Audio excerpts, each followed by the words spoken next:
On a parlé de femmes résistantes, féministes, guerrières, aviatrices, mais vous savez ce qui manquait à cette chaîne?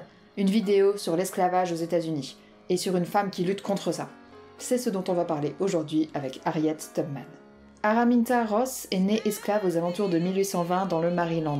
Sa grand-mère était arrivée d'Afrique sur un navire négrier. Sa mère était cuisinière, son père travaillait sur une plantation. Elle avait 8 frères et sœurs, mais est séparée très jeune de 3 de ses sœurs vendues à un autre propriétaire. Il était courant de séparer les fratries dans le système esclavagiste. Son petit frère est menacé d'être vendu également, mais sa mère résiste avec tant de violence que le propriétaire renonce finalement à la vente.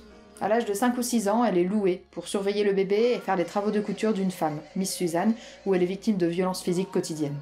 Elle porte plusieurs couches de vêtements pour se protéger des coups de fouet. Elle est ensuite employée par plusieurs propriétaires comme poseuse de pièges à rats, esclave dans les champs, vendeuse dans une mercerie. En 1834, alors qu'elle est témoin de la tentative de fuite d'un autre esclave, elle reçoit un poids de 2 livres en pleine tête, qui lui déclenche des évanouissements et des crises de convulsions jusqu'à la fin de sa vie. Développant une forte croyance à cette époque, elle interprète ces crises comme des signes divins l'incitant à se révolter, dans la lignée de Moïse libérant les esclaves d'Égypte. Vers cette époque, elle est une jeune adolescente et décide de prendre le prénom de sa mère, Harriet. En 1844, elle épouse John Tubman, un homme noir libre, mais son mariage n'est pas reconnu par la loi et elle reste esclave. Elle rêve de s'enfuir vers le nord, mais son mari estime qu'ils sont bien où ils sont et menace de la dénoncer à son maître. Quelque peu refroidie par ce manque de compréhension, elle reste donc jusqu'à la mort de son maître en 1849. Là, elle n'attend pas d'être vendue et s'enfuit. Le réseau qui lui permet de passer les États sans être retrouvée se nomme le Underground Railroad, le chemin de fer clandestin. Il s'agit d'un réseau de membres du mouvement abolitionniste et de Quakers. Chaque fugitif est aidé d'un chef de train qui dissimule ses passagers dans des caches et des maisons alliées. Elle passe la ligne Mason-Dixon qui sépare les États du Sud et du Nord et s'installe finalement à Philadelphie. Quand je découvris que j'avais franchi cette ligne, je regardais mes mains pour voir si j'étais la même personne. Il y avait une telle gloire sur tout. Le soleil est apparu comme l'or à travers les arbres et sur les champs, et je me sentais comme si j'étais au paradis. À Philadelphie, elle travaille durant 1 an avant de commencer ses missions de passeuse. Son premier sauvetage vise sa nièce et ses 2 filles, toujours esclaves dans le Maryland. J'étais une étrangère, dans un monde étrange. Mon père, ma mère, mes frères et sœurs et amis étaient au Maryland. Mais j'étais libre, et ils devaient être libres eux aussi. Elle réussit également à ramener ses 4 frères dans le nord, mais sa sœur Rachel meurt avant qu'elle ait le temps de la sauver. Elle effectue ensuite de nombreux allers-retours malgré le récent Fugitive Act, qui contraignait tous les États, même ceux ayant aboli l'esclavage, à participer à la capture des esclaves en fuite.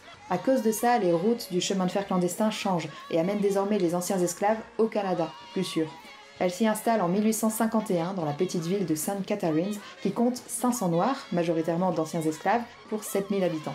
En tant que chef de réseau du chemin de fer clandestin, elle connaît toutes les routes, même les plus dangereuses, telles que le pont suspendu nécessaire à la traversée des chutes du Niagara. Elle n'hésite pas non plus à menacer d'une arme les fugitifs qui voudraient renoncer. Vous serez libre ou mort.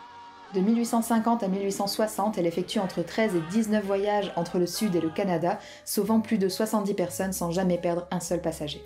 Ces sauvetages font d'elle l'une des plus grandes figures du chemin de fer clandestin et lui valent le surnom de Black Moses, Moïse Noir. Au début de la guerre de sécession, en 1861, elle rejoint un groupe d'abolitionnistes en Caroline du Sud et y sert comme cuisinière et infirmière.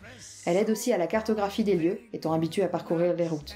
Elle dirige à partir de 1863 un groupe d'espions et fournit des conseils lors de la prise de Jacksonville et pour les raids contre les troupes ennemies. La guerre prend fin et l'esclavage est aboli en 1865. Elle s'engage alors dans la lutte contre le racisme et pour le vote des femmes.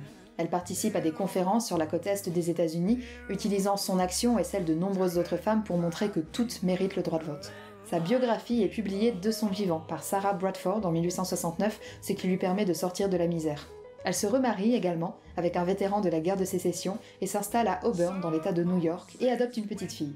Elle contribue à fonder un hospice pour Afro-Américains âgés et malades dans lequel elle s'installe à la fin de sa vie et y meurt le 19 mars 1913 à environ 90 ans. Harriet Tubman continue d'être honorée après sa mort.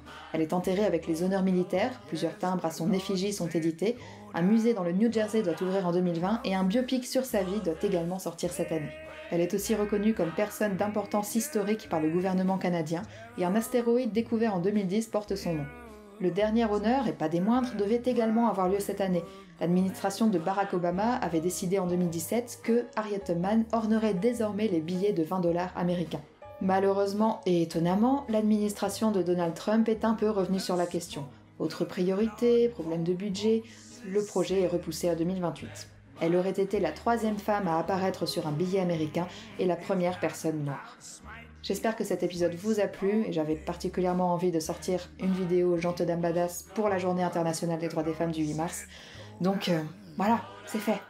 Eh bien, continuez de vous renseigner sur des femmes importantes et moi je vais continuer de le faire de mon côté et de vous livrer le résultat de mes recherches en vidéo. J'ai une liste très longue de femmes à aborder encore, bien sûr en alternant avec des chroniques de profs, et le mois prochain vous retrouverez un chronique de prof. Alors à bientôt.